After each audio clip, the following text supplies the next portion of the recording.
ये देखो फिर से शुरू हो गई। मैं तो परेशान हो गई हूँ इस लड़की से। क्या हुआ माँ, क्यों इतना गुस्सा कर रही हो? गुस्सा न करूँ तो क्या करूँ? हाँ, कब से आवाज लगा रही हूँ लेकिन इन मैडम को एक बार में सुनाई कहाँ देता है। ओहो माँ, आप ही देखो ना, मैंने कितना सुंदर डिजाइन बनाया, बस इसी में ध्यान लगा था मेरा, शायद इसीलिए आपकी आवाज सुनाई नहीं दी होगी। अच्छा बताओ क्या काम है, मैं ये बाद में पूरा कर लूंगी। कुछ काम नहीं, खाने की थाली कब से लगा कर रखी है, अब महारानी को फुर्सत मिल गई हो तो चलकर खा लो। अच्छा खाना खाना है, अब आप शुरू करो, मैं बस 2 मिनट में आऊँ। हाँ हाँ पता है तेरे 2 मिनट। इतना कहकर हिना की माँ सुमित्रा गुस्से में वहाँ से चली गई और फिर खाने की मेज पर। अरे क्या हो गया, इतने गुस्से में क्यों हो भाग्यवान? अब आप ही समझा लीजिए अपनी लाडली को, मेरी तो एक नहीं सुनती। हाँ तो क्या हो गया, तुम पे ही तो गई है। आपको मजाक सूझ रहा है? यहाँ मेरा दिमाग खराब हो रहा है, सारा दिन बस मेहंदी के डिजाइन बनाती रहती है और कोई काम ही नहीं है इसे।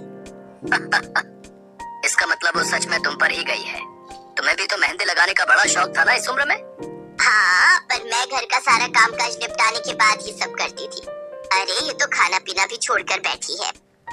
सुमित्रा अपने पति सुरेश से हिना की शिकायतें कर ही रही थी कि तभी हिना वहाँ आ गई। क्या बनाया माँ? खुशबू तो बड़ी अच्छी आ रही है। मिल गई तुझे फुर्सत। हाँ माँ, देखो ना मेरा आज का डिजाइन, पापा देखिए ना कैसा है। सच में डिजाइन तो वाकई बढ़िया बनाया है लाडो। ये लाडो बोल बोल कर आपने ही इसका दिमाग खराब करके रखा है। मेरी जान को कितना काम है पता है, पी जा रही है, मगर ये लड़की मेरी बिल्कुल मदद नहीं करती। ओहो, आज सिर्फ खरी खोटी ही सुनाओगी या कुछ खाना भी मिलेगा भाग्यवान? सुरेश की बात सुनकर सुमित्रा की हंसी निकल गई और उसे हंसता देख सभी लोग हंसने लगे। हिना अपने माता पिता की अकेली संतान थी। हिना को बचपन से ही मेहंदी के नए नए डिजाइन बनाने का बड़ा शौक था। वो कागज पर रोज कुछ न कुछ नया बनाने की कोशिश करती और फिर उसे अपने आप ही माँ के हाथों पर लगाती। हिना के कॉलेज की पढ़ाई भी अब पूरी हो गई थी तो अब उसके लिए रिश्ते आने भी शुरू हो गए थे।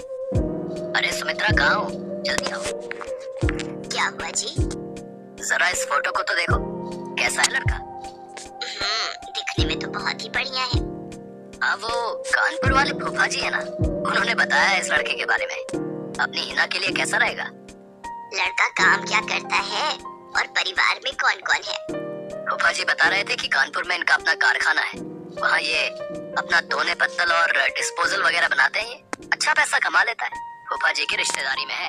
हाँ, पर उससे पहले ये फोटो एक बार हिना को तो दिखा दो, उसे लड़का पसंद आ जाए तभी बात आगे बढ़ानी चाहिए ना। अरे हाँ, ये भी सही कह रही हो।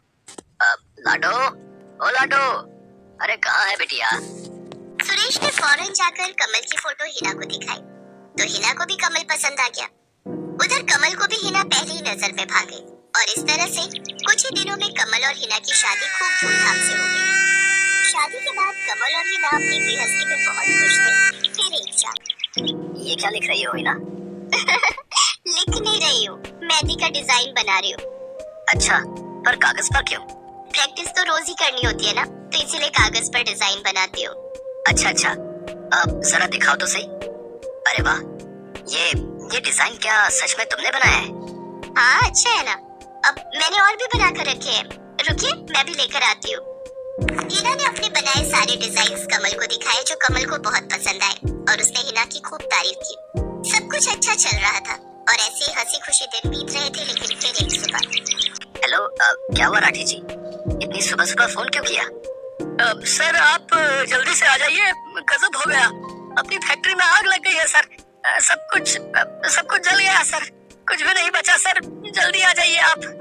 फोन पर अपने मैनेजर की बात सुनकर कमल के पैरों तले जमीन खिसक गई। फैक्ट्री पहुंचा तो देखा वाकई फैक्ट्री पूरी तरह से जल रही थी। तभी एक जलती हुई बड़ी सी लकड़ी कमल पर आ गिरी जिसकी वजह से वो पूरी तरह झुलस गया। उसे फौरन अस्पताल पहुंचाया गया और यहाँ से सब कुछ बदल गया। फैक्ट्री के काम को बढ़ाने के लिए कमल ने हाल ही में कई सारी नई मशीनें लोन पर खरीदी थी। मशीनें तो नहीं बची, लेकिन लोन चुकाने के चक्कर में पहले कमल की गाड़ी बिकी और फिर घर। मजबूर होकर कमल और हिना किराए के मकान में रहने लगे थे। फिलहाल कमल की हालत ऐसी नहीं थी कि वो कोई और काम कर सके। ऐसे में हिना ने घर चलाने का जिम्मा उठाया और वो घर घर जाकर औरतों के हाथों पर मेहंदी लगाने लगी। हालांकि इस काम से उसे बहुत कम पैसे ही मिल पा रहे थे, लेकिन हिना फिर भी पूरी मेहनत कर रही थी। क्या से क्या हो गया ना हिना, मैं किसी काम का नहीं रहा, हम बर्बाद हो गए। मैंने कहा था तुम्हें रानी बनाकर रखूंगा, मगर मेरे रहते हुए भी तुम्हें कितना संघर्ष करना पड़ रहा है। ऐसा क्यों कह रहे हैं आप? आप बिल्कुल चिंता मत कीजिए, देखना धीरे धीरे सब ठीक हो जाएगा। हिना चाहती थी कि वो अपना एक पार्लर खोले, लेकिन फिलहाल ये मुमकिन नहीं था। मेहंदी लगाने का काम भी सीजन पर ही मिल पाता था, तो अब दिक्कत खाने पीने की भी होने लगी। ऐसे में हिना ने एक सेठ के घर मेड का काम करना शुरू कर दिया। और फिर एक दिन, सुन, तुझे कोई मेहंदी वाली पता है क्या? क्यों मैडम? अरे वो तीज आ रही है ना, तो मेहंदी लगवानी थी। हाँ, बाहर इतनी गर्मी है, अब ऐसे में कौन बाहर जाए, तो घर पर ही आकर कोई लगा दे तो बढ़िया रहेगा। अब हाँ मैडम, मैं बहुत अच्छी मेहंदी लगाती हूँ, आप मुझसे लगवा लो। ना ना ना, अगर खराब कर दी तो? तीज की पार्टी है मेरे यहाँ, मेहंदी तो बढ़िया ही लगवानी है मुझे। मैडम आप बिल्कुल चिंता मत कीजिए, और रुकिए, मैं अभी आपको कागज पर मेहंदी का डिजाइन बनाकर दिखाती हूँ, फिर आगे आप ही तय करना। इतना कहकर हिना ने फौरन एक कागज लिया और कुछ ही देर में उस पर एक बहुत ही सुंदर मेहंदी का डिजाइन बना दिया। और फिर, अरे वाह, ये तो सच में बहुत सुंदर है, बिल्कुल नया और बहुत ही खूबसूरत डिजाइन है।